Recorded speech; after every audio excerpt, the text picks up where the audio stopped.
হাবিব ওই দুই সমাধান সহ যখন ওই বর্বরদের পেছনে মেহনত শুরু করলেন, আহারে নবীর শিক্ষা নবীর দীক্ষার বরকতে ওই বর্বরগুলো আর বর্বর নাই, ওদের পরিচয় পাল্টায় গেছে।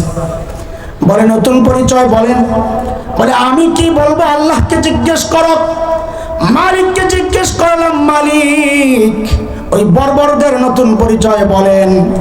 তো আল্লাহ জানায়া দিলেন সীমাহুম ফি ওজুহিহিম মিন আসারিস সুজুদ, ওদের চেহারার মধ্যে সেজদার চিহ্ন পাইবা। বলে সেজদার চিহ্ন তো বাহির দিয়া, তার মানে বাহিরে ফিটফাট আবার ভেতরে সদরঘাট কিনা?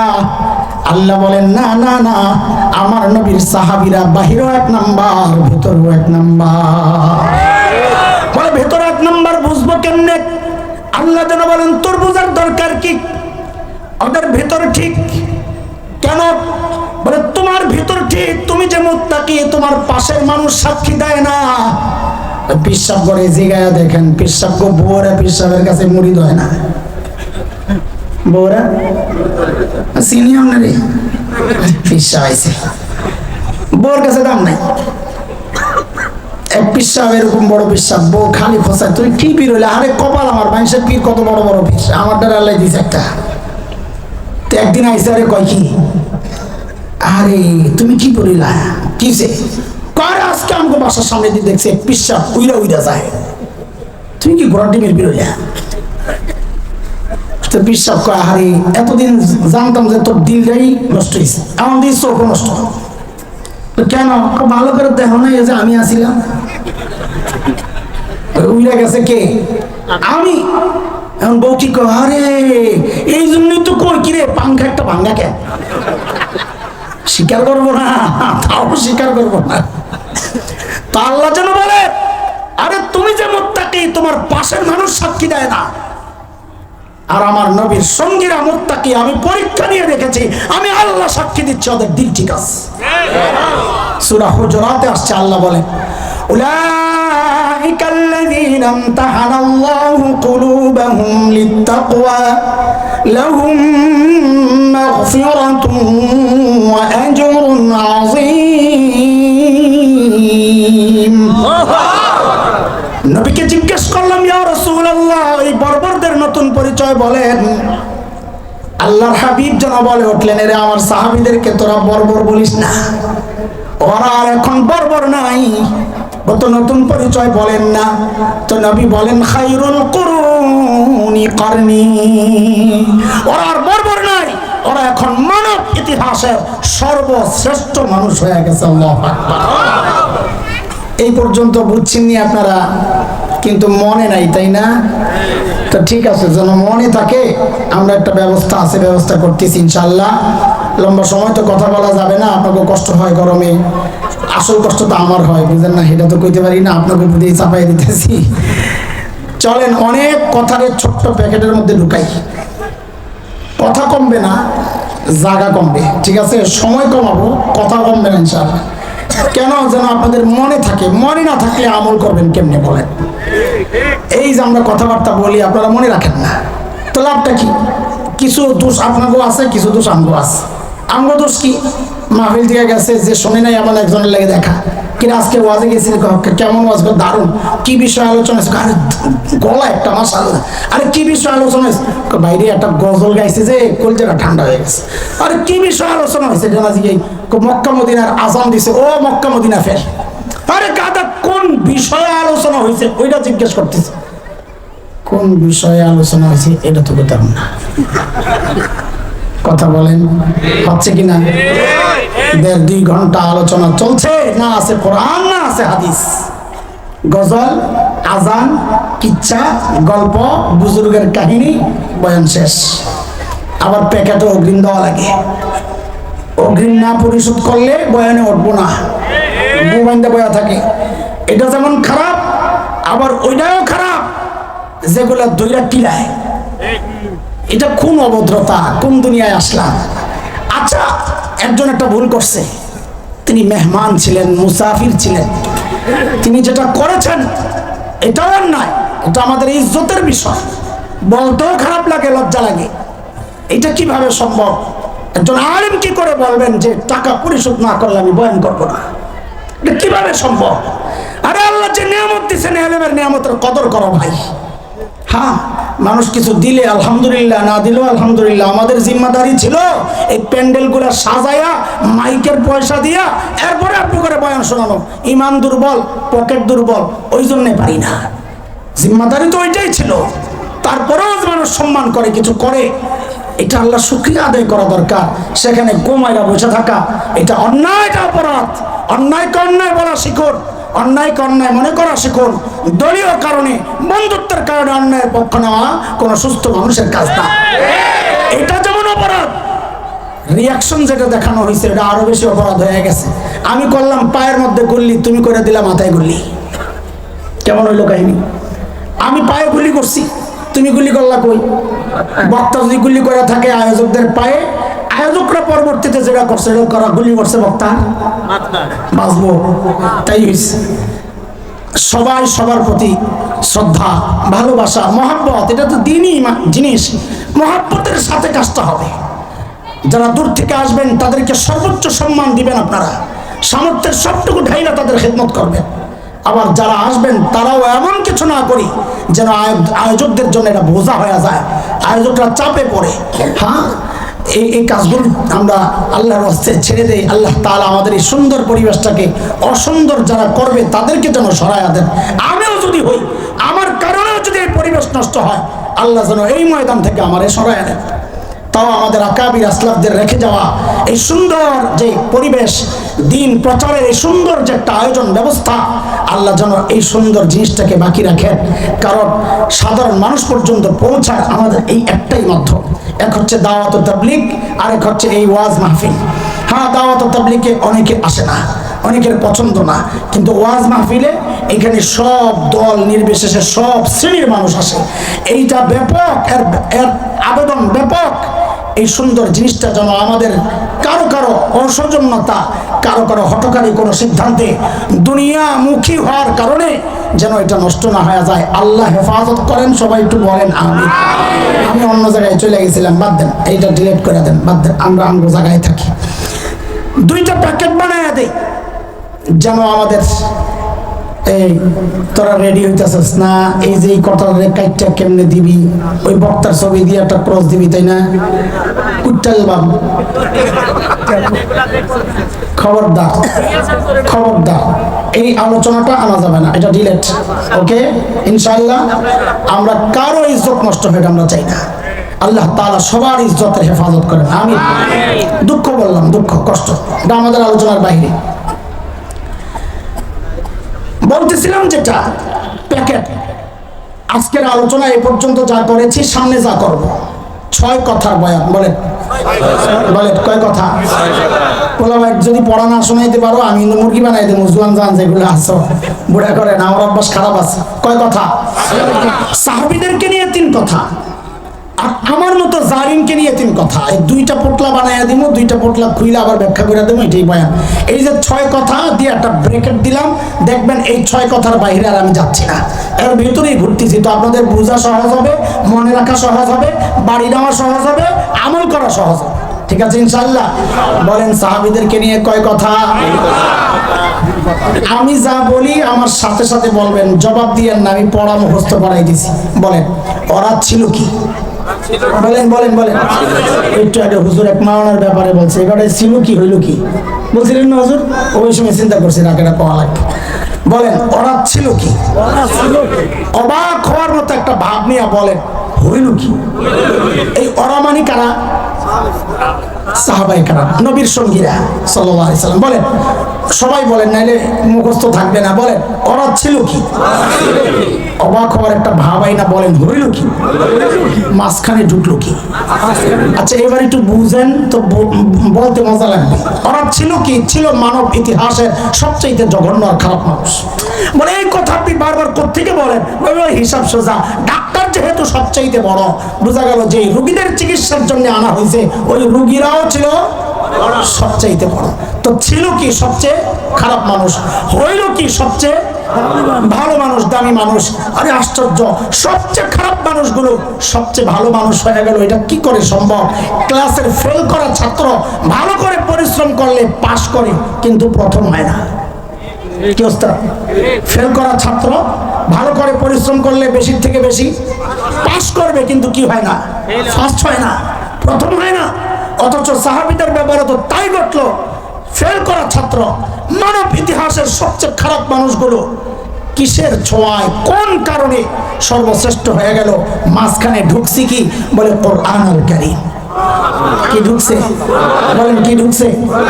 এইবার বলেন, একটা আলাদা মজার ফিলিংস আসবে। বলেন ওরা ছিল কি, হইল কি, মাঝখানে ঢুকলো কি? কি ঢুকছে? কিসের ছোঁয়ায় এই পরিবর্তন? কিসের ছোঁয়ায়? এই তিন কথারে প্যাকেট কইরা ব্যাংক পাশের পকেটে ঢুকান, আবার বের করুন আমরা ইনশাআল্লাহ। আমাদেরকে নিয়ে কয় কথা? এবার বলেন, সাহাবায়ে কেরাম যেই পাপাচার ছাড়লেন, বলার দরকার নাই, বুঝাইতেছি, বলার সময় বলবো। মদ, জিনা, ডাকাতি, কাটাকাটি, জন্ম নিয়ন্ত্রণ, পূজা, কোনটা আমরা বাদ দিছি? কোনটা বাদ দিছি? বরং বেশি মাত্রায় করতেছি। কথা বলেন, কি বেশি মাত্রায় করছি? সাহাবায়ে কেরাম যে কোরআন ধরে সর্বশ্রেষ্ঠ হয়ে গেলেন, আমরা সেই কোরআনকে ছাড়ছি, ঠিক কিনা? এটা আমাদের জন্য গর্ব না আফসোস? এবার আমাদের তিন কথা বলে ফেলেন মিলাইয়া মিলাইয়া। ধরলাম কি? কি ধরছি? পাপাচারকে ধরছি। তো বলেন ধরলাম কি? আফসোসের একটা ভঙ্গি নিয়ে বলবেন ছাড়লাম কি? আবার আবার ধরলাম কি? ছাড়লাম কি? ওলামারা না, সাধারণরা এইরকম মোনাজাতের মতো হাত ওঠান, কপালে একটা জোরে বাড়ি মারেন আর বলেন আরে করলাম কি? না না, আহার এটা হয় নাই, এটা একেবারে কলিজার নিচের থেকে বের করতে হইব। আর আপনি আহারের আওয়াজটা বলবে আপনি কষ্ট কতটা পাইছেন। বলেন ধরলাম কি? ছাড়লাম কি? আচ্ছা বুঝা বলেন তো কি ধরছি? পাপাচার সব ধরছি, ছাড়ছি কি? গর্ব না আফসোস? বলেন ধরলাম কি?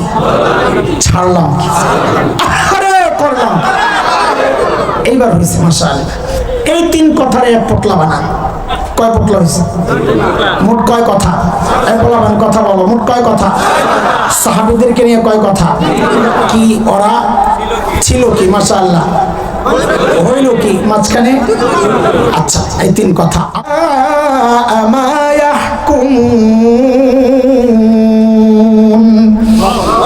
এই ছিল আরবের সামাজিক অবস্থা। মানুষগুলো এতটা খারাপ কেন ছিল? কারণটা কি? আমাদের দারুল উলুম দেওবন্দের প্রায় 55 বছরের প্রিন্সিপাল মুহতামিম হাকিমুল ইসলাম কারি তৈয়ব রহমতুল্লাহ আলাইহি বলেছেন, মানুষগুলো এতটা খারাপ হওয়ার পেছনের মৌলিক কারণ ছিল দুইটা। বলে মুখস্থ করা লাগবে এগুলা, তাহলে পরের কথাগুলো বুঝে আসবে। আমরা ভূমিকা সাজাইতেছি যেন কথা সহজ হয় আপনাদের জন্য। মৌলিক সমস্যা, সমস্ত সমস্যার মৌলিক কারণ কয়টা? এক নাম্বার জাহালাত, মূর্খতা, লেখাপড়া ছিল না। দুই, চারিত্রিক অধঃপতন, চরিত্র খারাপ। দেখেন এই দুইটা সমস্যা এতটা মারাত্মক সমস্যা, এর একটাও যদি কারোর মধ্যে থাকে সেও অপরাধ করে। যেমন একজন ইঞ্জিনিয়ার, সে শিক্ষিত না মূর্খ? বলেন শিক্ষিত, লেখাপড়া করছে। অথচ আমরা কি দেখলাম গত টার্মে? সরকারের কাজের টেন্ডার পায়া ইঞ্জিনিয়ার সাহেব ব্রিজ বানাইতে যায়া রডের বদলে বাঁশ ঢুকাইয়া দিছে। না শুনেন নাই? আর জানতো না এখানে রড ঢুকাইতে হবে? কথা বলেন, জানতো না? জানতো না। জানার পরেও বাঁশ কেন ঢুকাইল? চরিত্র খারাপ। মনে রেখেন কথা, কিয়ামত পর্যন্ত এই সমাজের যত সমস্যা আসবে, সমস্ত সমস্যার পেছনের মৌলিক কারণ দেখবেন ওই দুইটাই। এক মূর্খতা, আর এক হচ্ছে চারিত্রিক সমস্যা। বলেন সমস্যা কয়টা? এই মৌলিক দুই সমস্যা ঠিক করার জন্য, মোকাবেলার জন্য, সমাধানের জন্য, সংশোধনের জন্য আল্লাহ সুবহানাহু ওয়া তাআলা সর্বশ্রেষ্ঠ রাসূলকে মৌলিক দুইটা সমাধান দিয়া দুনিয়ায় পাঠাইছেন। বলেন তো সমস্যা কয়টা? সমাধান দুইটাই। বলেন আমার সাথে বলেন, এই কথাটাই আমাদের মূল পয়েন্ট। সমস্যা কয়টা? সমাধান। আল্লাহর হাবিব নবুয়ত পেয়ে ঘোষণা দিলেন, ইন্নামা বুইসতু মুআল্লিমা বুইসতু লিউতাম্মিমা মাকারিমাল আখলাক।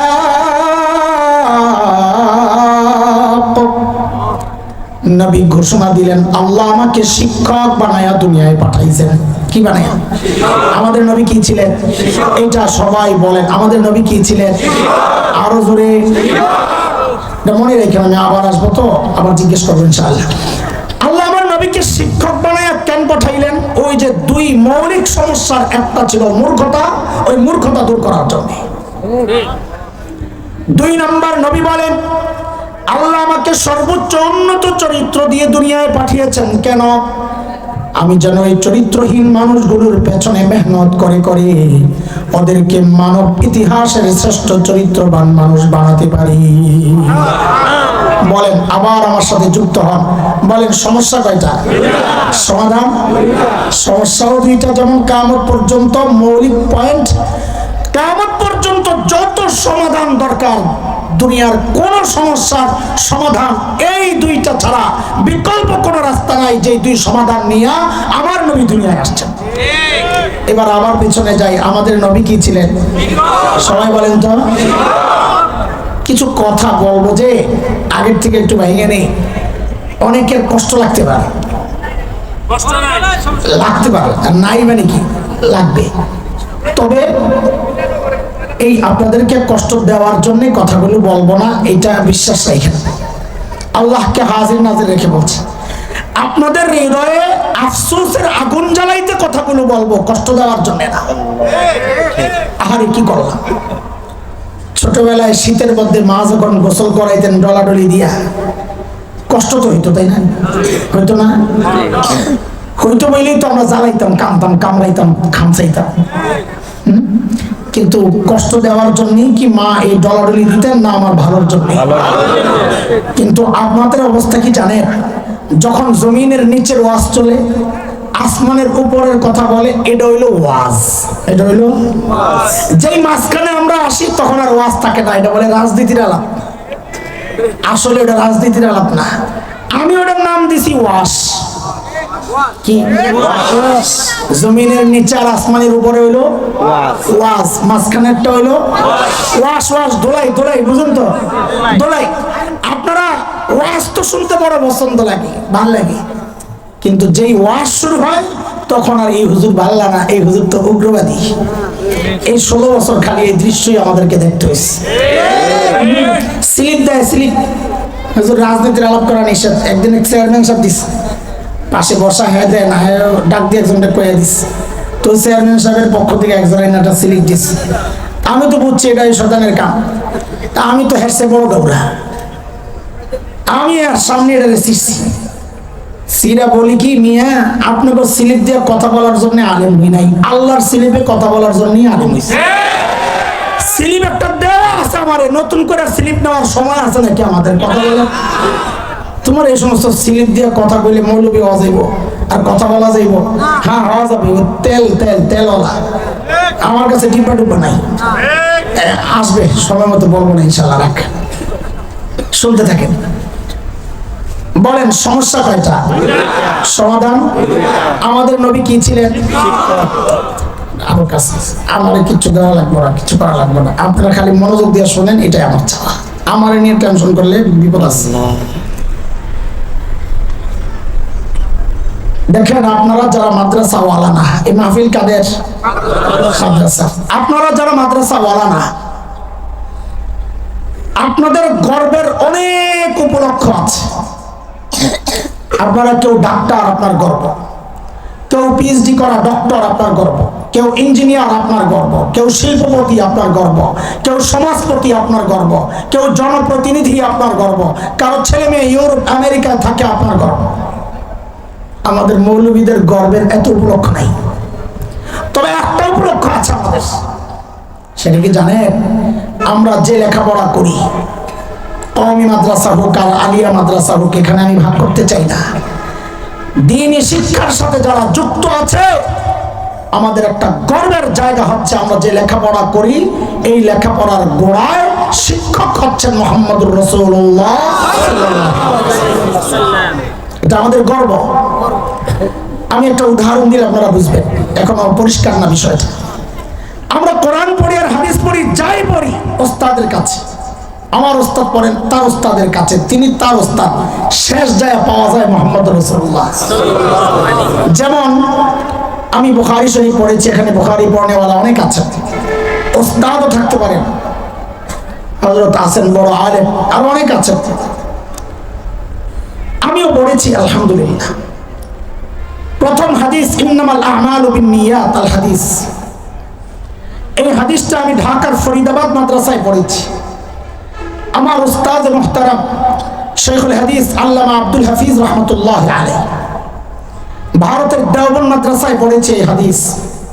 আমার উস্তাদ মুহতারাম শেখুল হাদিস আল্লামা নাসির খান রহমতুল্লাহ আলাইহি, আমার ওই দুই উস্তাদের উস্তাদ শেখুল আরব ওয়াল আজব হযরত হুসাইন আহমদ মাদানী নওয়ারাল্লাহু মারকাদাহ, তার উস্তাদ ছিলেন শেখুল হিন্দ মাহমুদ হাসান দেওবন্দি রহমতুল্লাহ আলাইহি, তার উস্তাদ ছিলেন ব্রিটিশ বিরোধী আন্দোলনের অন্যতম সিপাহসালার মুজাহিদ মিল্লাত দারুল দেওবন্দের অন্যতম প্রতিষ্ঠাতা কাসিমুল উলুম ওয়াল খায়রাত ইমাম কাসিম নানুতুবি রহমতুল্লাহ আলাইহি, তার উস্তাদ ছিলেন শাহ আব্দুল গনি মুজাদ্দিদ দেহলভী রহমতুল্লাহ আলাইহি, তার উস্তাদ ছিলেন শাহ মুহাম্মদ ইসহাক দেহলভী রহমতুল্লাহ আলাইহি, তার উস্তাদ ছিলেন শাহ আব্দুল আজিজ মুহাদ্দিস দেহলভী রহমতুল্লাহ আলাইহি, তার উস্তাদ ছিলেন শাহ ওয়ালিউল্লাহ মুহাদ্দিস দেহলভী রহমতুল্লাহ আলাইহি, তার উস্তাদ ছিলেন আবু তাহের আল মাদানী রহমতুল্লাহ আলাইহি, তার উস্তাদ ছিলেন ইব্রাহিম কুর্দি রহমতুল্লাহ আলাইহি,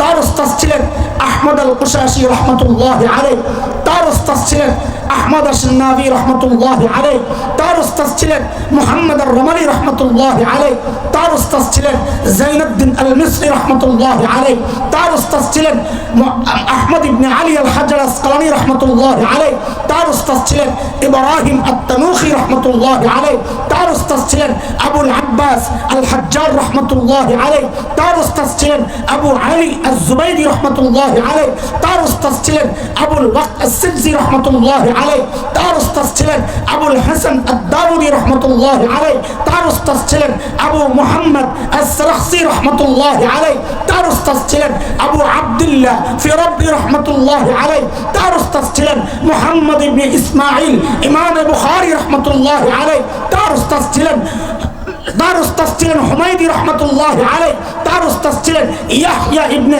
সুফিয়ান ইবনে ওয়াইনা রহমতুল্লাহ আলাইহি, তার উস্তাদ ছিলেন ইয়াহইয়া ইবনে সাঈদ আল আনসারী রহমতুল্লাহ আলাইহি, তার উস্তাদ ছিলেন মুহাম্মদ ইবনে ইব্রাহিম আত-তাইমি রহমতুল্লাহ আলাইহি, তার উস্তাদ ছিলেন আলকামা ইবনে ওয়াক্কাস আল-লাইসি রহমতুল্লাহ আলাইহি, তার উস্তাদ ছিলেন উমর ইবনুল খাত্তাব রাদিয়াল্লাহু আনহু, তার উস্তাদ ছিলেন মুহাম্মদুর রাসূলুল্লাহ সাল্লাল্লাহু আলাইহি ওয়াসাল্লাম। নারে তাকবীর, নারে তাকবীর। আল কোরআনের আলো, আল হাদিসের আলো, এটা আমাদের একটা গর্বের পরিচয়। আমাদের উস্তাদ গোড়ায় মুহাম্মদুর রাসূলুল্লাহ। কিন্তু এই কথাটা বলার উদ্দেশ্য হচ্ছে আপনাদেরকে একটা প্রশ্ন করা। এই গর্বের পরিচয় দেওয়ার ঠিকাদারি মৌলবীরা আল্লাহর কাছ থেকে নিয়ে নেয় নাই যে আপনারা দিতে পারবেন না। এই গর্বের পরিচয় দেওয়ার সুযোগ আপনাদেরও ছিল, কিন্তু পাচ্ছেন না। কেন পাচ্ছেন না? কারণ কুচক্রীরা যুগ যুগ ধরে আপনার আর আমার সন্তানের সামনে এমন এক সিলেবাস রেখেছে, এই সিলেবাসে লেখাপড়া করে গর্বের পরিচয় দেওয়া যায় না। গত বছর আরেকটা গর্বের পরিচয় থেকে আমার সন্তানকে বঞ্চিত করার চেষ্টা হয়েছিল। সেটা কি? আমরা কাদের সন্তান? কার সন্তান বলেন? জোরে বলেন, কার সন্তান? আরো জোরে বলেন। সাবাস, এই যে ভাই কইছে কথা। আমরা গর্ব যেহেতু করব, তো গর্বের শব্দগুলো লাগাই নিব। আগে একটা শিখাইছি, এখানেও বলবো, যদি জিজ্ঞেস করা হয় আমরা কার সন্তান, গর্বের সাথে বলবেন আমরা নবী আদমের সন্তান। আরে ভাই, এক ছেলের বাবা এমপি, নাম তার আব্দুল্লাহ, এমপি সাহেবের নাম কি? এখন ওই বাচ্চাকে যদি জিজ্ঞেস করা হয় বাবা তুমি কার ছেলে, ও কি বলবে? আমি আব্দুল্লাহ সাহেবের ছেলে। কি বলবে? কি বলবে? কারণ ওই এমপি না বললে ও যে এত বড় কিছু তো বোঝা যাবে না। ওর গর্বের জায়গায় তো এমপিটা। ও এমপি বইলা যদি গর্ব প্রকাশ করতে পারে, আপনি নবীর সন্তান হয়ে কেন খালি করবেন আদম সন্তান? বলেন আমরা কার সন্তান? বলে হঠাৎ করে এই নবী বাড়াইতেছেন কেন? কেন হইলে এটা পাল্টা হামলা, ইট মারছে, এটা পাটকে। মানে কি? মানে হচ্ছে মানুষ গণনার আগের সিস্টেম ছিল, নাম ছিল সিস্টেমটার আদমশুমারি। কি ছিল? হঠাৎ একদিন সকালে ঘুম থেকে উঠে শুনি যে আদম আর নাই। আদম কাইটা কি বানাইয়া দিছে? কি বানাইছে? জনশুমারি। আচ্ছা, কোনোদিন কাউকে জিজ্ঞেস করেছেন আপনারা এই ভাই আদম কেন কাটলেন? এগুলো আপনাদের মাথা ব্যথা না। আলুর দাম বাইরে গেছে এই চিন্তাই তো অস্থির, ডিমের দাম বাইরে গেছে ওই চিন্তাই তো অস্থির। গোড়া কাটা হচ্ছে এই খবর কারণে কাউকে জিজ্ঞেসাও করেন না আপনারা আদম কেন কাটলেন। কোন সমস্যা? আদম কোন দিক দিয়ে খোঁচাইলো আপনাদেরকে? কারণ হচ্ছে ওদের মাথায় শয়তান ঢুকছে, ওদেরকে চিন্তায় ফালাইয়া দিছে আমরা কি আসলে আদমের সন্তান নাকি জঙ্গল থেকে পালাই আসা বান্দরের পুত। পেঁচ লেগে গেছে, থাক পেঁচা বেশির দরকার নেই, আদম রে কাইটা দে। ওরা আদম কাটছে, আমরা আদম রে আরো বাড়াবো। আগে বলতাম খালি আদম সন্তান, এখন বলবো আমরা নবী আদমের সন্তান। বলেন কার সন্তান? এটা আমাদের গর্ব। গর্ব আমরা জঙ্গল থেকে আসি নাই, আমরা জান্নাত থেকে আসছি। কথা বলেন ঠিক? এটা আমাদের গর্ব। আমরা বানরের সন্তান না, আমরা একজন নবীর সন্তান। আল্লাহু আকবার। কিন্তু বিষয়টা না, আমাদের কষ্টের জায়গাটা বুঝাচ্ছি আপনাদেরকে। এই যে চক্রান্তগুলো হলো, আপনারা সব নিশ্চয় ওলামাদের প্রতিবাদের মুখে কচুক্রীরা পিছু হাঁটতে বাধ্য হইল, এরা পিছু হাঁটতে বাধ্য হইল। কিন্তু আমাদের প্রশ্ন আপনাদের কাছে, প্রতিবাদ তো করার কথা ছিল আপনাদের, কারণ এই মোল্লা মৌলবীদের সন্তানরা এই ঘোড়ার ডিমের সিলেবাসে লেখাপড়া করে না। তারা তো কলা কলা রসুল্লাহ পড়বে ইনশাআল্লাহ। এই সিলেবাস তো পড়ে আপনার সন্তান, প্রতিবাদ তো আপনার করার কথা। আপনারা প্রতিবাদ তো করেন নাই, বরং কোন কোন পোড়া কপাল এই প্রতিবাদী আলেমের বিরুদ্ধাচরণ করেছেন। কোন কোন পোড়া কপাল এই প্রতিবাদকে রাজনৈতিক বক্তব্য আখ্যা দেওয়ার চেষ্টা করেছেন। দোস্ত, সব জায়গায় রাজনীতির গন্ধ খুঁজেন না, সব জায়গায় রাজনীতি টাইনা আইনেন না। এটা রাজনীতির ব্যাপার না, এটা আমার ঈমানের ব্যাপার, এটা আমার বিশ্বাসের ব্যাপার, এটা আমার আকীদার ব্যাপার, এটা আমার চেতনার ব্যাপার। ভবিষ্যতে এমন চক্রান্ত আরো হবে, ভাব বুঝতেছি আমরা। আকাশের শকুনের আনাগোনা পরিলক্ষিত হচ্ছে। যদি এমন চক্রান্ত হয়, আলেম থেকে বিচ্ছিন্ন না হইয়া আলেমের হাতে হাত রাইখা, কাঁধে কাঁধ মিলাইয়া, মুষ্টিবদ্ধ হাত উঠাইয়া একসাথে উচ্চারণ করতে হবে, বাংলাদেশে নাস্তিকতার চর্চা করতে দেওয়া হবে না।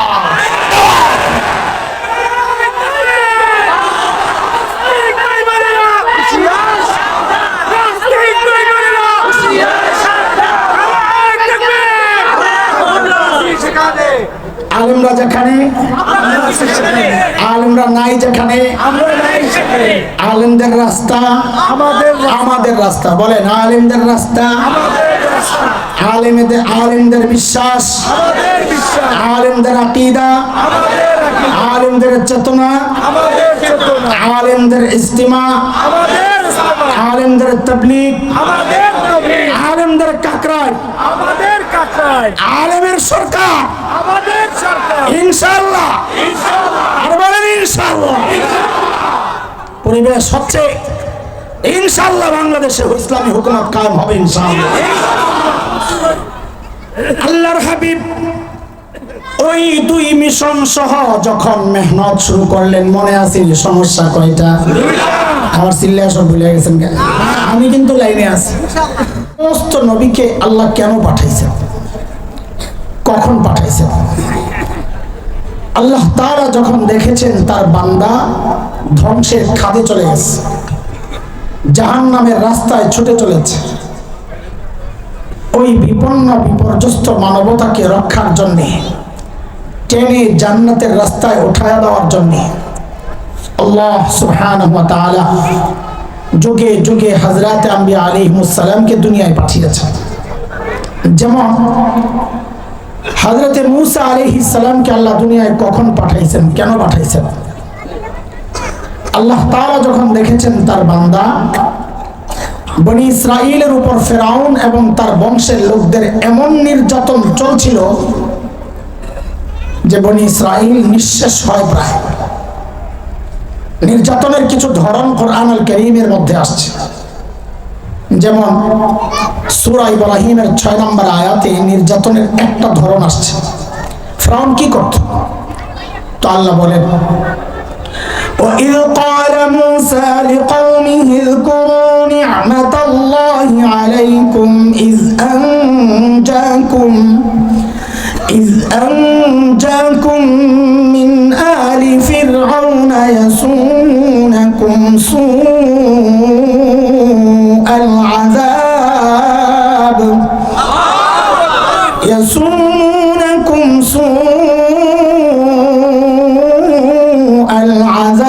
ويذبحون أبناءكم ويستحيون نساءكم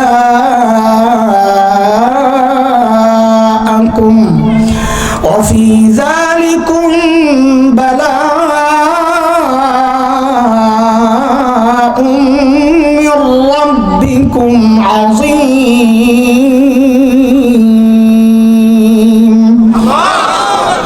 এই আয়াতে আল্লাহ নির্যাতনের ধরন দেখাইছেন ফেরাউন কি করত।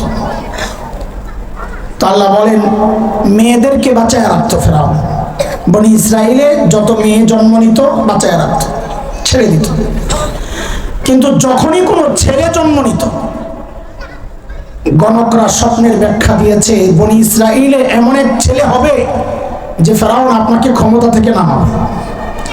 ফেরাউন নিজের ক্ষমতা হারানোর ভয়ে ওই ছোট্ট ছোট্ট শিশু যারা মাত্র জন্ম নিয়েছে বনি ইসরাইলের ছেলে, ওদেরকে ধরে ধরে জবেহ করে হত্যা করে। আমাকে একটু বলেন তো, এই ছোট্ট বাচ্চা মাত্র জন্ম নেওয়া, যার শরীরের হাড্ডিগুলো এখনো গোশতের মতো নরম, আচ্ছা এই ছোট্ট বাচ্চার পক্ষে ফেরাউনের মতো এত শক্তিশালী বাচ্চাকে ক্ষমতা থেকে নামানো সম্ভব ছিল? বলেন। তাইলে ফেরাউনের ছোট্ট বাচ্চাকে এত ভয় পেত কেন? কারণটা কি? বলে এটা আল্লাহ তাআলার দুনিয়া পরিচালনার একটা সিস্টেম। কেউ যখন হক হয়, সে যত দুর্বল হোক না কেন, কেউ যখন বাতিল হয়, সে যত শক্তিশালী হোক না কেন, আল্লাহর সিস্টেম এটা, আল্লাহ ওই দুর্বল হকের ভয় ওই শক্তিশালী বাতিলের কলিজায় ঢুকাইয়া দেন। এর এক জ্বলন্ত প্রমাণ হচ্ছে বাংলাদেশের আলেম ওলামা। কি আছে? আরে শাইখুল ইসলাম আল্লামা আহমদ শফি নওয়ারাল্লাহু মারকাদার জীবনের শেষ সময়টা যখন পার করছিলেন, মানুষটা হুইল চেয়ারের মধ্যে সোজা হয়ে বসে থাকতে পারতেন না, কাত হয়ে যেতেন। মুজাহিদে মিল্লাত আল্লামা হাফেজ জুনায়েদ বাবনগরী নওয়ারাল্লাহু মারকাদা, মানুষটা সোজা হয়ে দাঁড়ায়া থাকতে পারতেন না, পা কাজ করতো না। অথচ আমরা কি দেখেছি? শুধু বাংলাদেশ না, এই দুর্বল মানুষগুলোর ভয়ে সারা দুনিয়া থাকতো অস্থির, কখন কোনটা ঘটায়া দেয়। এত ভয় কিসের? কারণ হচ্ছে মানুষগুলো দুর্বল হলে কি হবে? যেহেতু হক ছিলেন, আল্লাহ এই দুর্বল হকের ভয় শক্তিশালী বাতিল আর তাগুতের কলিজায় ঢুকায়া দিয়েছে। আপনারা দেখেন নাই, কোরআনের পাখি ইন্তেকাল করলেন, দুনিয়া থেকে চলে গেলেন, লাশটা নিয়ে ওরা কি কাহিনী করলো? কেন? মানুষটা হক ছিলেন, ওই জন্য ওরা লাশকে পর্যন্ত ভয় পাইছে। কথা বলেন। সাময়িকভাবে নিতে দেন নাই, জানাজা শহরে পড়ার ব্যবস্থা করতে দেন নাই, লাশকে কেন্দ্র করে কোন কিয়ামত ঘটা যায়। আরে ওরা হকপন্থীদের লাশকেও ভয় পায়। এই পর্যন্ত কথা যা বলেছি বুঝেছেন? আমি কিন্তু একটু একটু বুঝে বুঝে আগাইতে হয়। মাদ্রাসায় পড়াই ভাই, মোল্লা মানুষ, এই বয়ান করা আমাদের মূল কাজ না, পড়ানোই মূল কাজ। ছাত্রদেরকে যেভাবে পড়াই, বয়ানও আমি ওইভাবেই করি। একটু একটু করে দাড়ি কমা সহ বুঝাইয়া বুঝাইয়া আমাকে আগাইতে হয়। আপনারা আমার সাথে থাকবেন ইনশাআল্লাহ। আমাকে দুইটা প্রশ্নের জবাব দেন। বলেন, সর্বশ্রেষ্ঠ রাসূল কে? সাল্লাল্লাহু আলাইহি ওয়াসাল্লাম। খুশি না মনে হয়? সর্বশ্রেষ্ঠ রাসূলের উম্মত হইয়া নারাজ, ঠকে গেছে, গর্ব। তো গর্বের জিনিস এইভাবে বলে না, একটু শব্দ বাড়াইয়া দিবেন। আমি বলি মাঝে মধ্যে যে যদি জিজ্ঞেস করা হয় সর্বশ্রেষ্ঠ রাসূলকে, তো একটু গর্বের সাথে বলবেন আমাদের রাসূল। কি বলবেন? আমাদের রাসূল মুহাম্মদুর রাসূলুল্লাহ। আপনি খেয়াল করে দেখেন, ওই আমাদের বাড়ানোর কারণেই দেখেন কথার মধ্যে অনেক বেশি তারতম্য হয়ে গেছে। আপনি চিন্তা করে দেখেন। তো এবার ঠিক করে বলেন সর্বশ্রেষ্ঠ রাসূলকে। ঢাকায় এক এমপি সাহেবের পোলা, আর বাপ এমপি, ওর যে বাপ, আপনি আমার চিনবে এমপি পোলা খালাম। একটা সামান্য এমপির পোলা যদি বাপের এই হেডম দেখায়, আপনি সর্বশ্রেষ্ঠ রাসূলের উম্মত হইয়া, সর্বশ্রেষ্ঠ রাসূলের উম্মত হইয়া কেন মিনমিন করে কথা বলবেন? গর্বের সাথে বলবেন সর্বশ্রেষ্ঠ রাসূল কে? আচ্ছা, এখানে নাম্বার একটু কম পাইছেন, আরেকটা প্রশ্ন করি, ফুল নাম্বার অ্যান্সার করে এভারেজে পাশের ব্যবস্থা করে। আচ্ছা বলেন তো, রোগী যদি ছোট হয়, ধরেন আমার মতো পাবলিক, গলা ব্যথা, ভাঙ্গা, এই রোগের চিকিৎসার জন্য মানুষ কই যাবে? এলাকার ডাক্তার না দেশের সবচাইতে বড় ডাক্তার? সাবাস, 100। কিন্তু রোগী যদি বড় হয়, তাও কি এলাকার ডাক্তারের কাছে যাবে না দেশের সবচাইতে বড় ডাক্তার তালাশ করবে? কত বড় রোগী, যত বড় মানুষ ডাক্তারও তালাশ করবে। এই দুইটা প্রশ্ন যা করেছি, দুইটারে মিলাইয়া একটা ফলাফল বের করি আমরা, চলে। যেহেতু আল্লাহ তাআলা নবীদেরকে দুনিয়ায় পাঠিয়েছেন দুনিয়ার অসুস্থ মানুষের চিকিৎসার জন্য, এই রোগ মানে শারীরিক রোগ না, আত্মার রোগ। বুঝা গেল আল্লাহ সুবহানাহু ওয়া তাআলা সর্বশ্রেষ্ঠ রাসূলকে ওই যুগেই পাঠাইছেন যেই যুগের মানুষগুলো ছিল মানব ইতিহাসে সবচাইতে জঘন্য আর খারাপ মানুষ। কেমনি বুঝলেন এটা? কারণ ডাক্তার যেহেতু সবচাইতে বড়, বোঝা গেল যাদের চিকিৎসার জন্য পাঠানো হয়েছে ওরা রোগীও ছিল সবচাইতে বড়। সেই রোগীদের যুগটাকে বলা হয় আইয়ামে জাহিলিয়া। কি বলা হয়? বর্বরতার যুগ। বর্বরতার মাত্রা কতদূর ছিল যে ওদেরকে ঠিক করতে আল্লাহ সর্বশ্রেষ্ঠ রাসূল আনলেন। ইতিহাস পড়লে দেখবেন শরীরের পশম দাঁড়ায় যায়, মানুষ এতটা খারাপ কি করে হয়? আরে একটা একটা পয়সার জন্য মানুষ খুন করে ফেলত। মূর্তি পূজা এখন হয় কিনা? তখনও হতো। পার্থক্য কি? এখন মসজিদের মধ্যে মূর্তি রেখে পূজা করা হয়, অথচ তখন খুব কাবার ভেতরেই ছিল 360 মূর্তি।